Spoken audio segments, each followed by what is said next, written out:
A local company is reaching out to the areas impacted by Hurricane Sandy, where more than 7.5 million people are without power. 10 News reporter Hannah Mullins live in Lakeside at the staging area with a look at how SDG is offering help this week. And they got a long drive ahead of them, Hannah.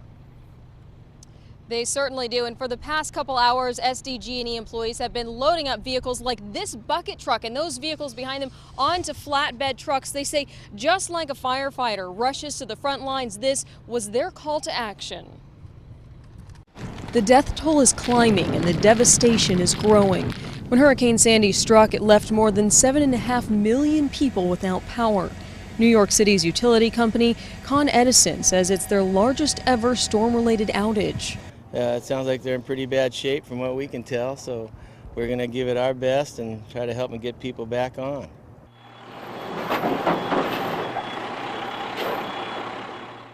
SDG&E heard that desperate cry for help across the country, and people like electric supervisor Ron Simpson jumped in to help. It's what we signed up for as linemen. It's what we do. We restore the power. You know, the firemen, they march into the burning buildings, and that's what they do, and we keep the power on and keep the lights on.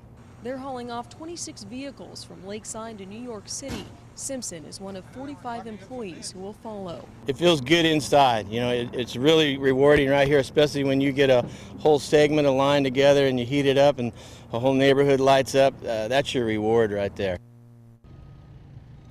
Of course, you have to remember they're off to help complete strangers, and there's a good deal of danger in the area. Now, the rest of the truck should be out of here by 1 this afternoon. Employees like Ron, who you just heard from, will fly out on Friday. Live in Lakeside, Hannah Mullins, 10 News.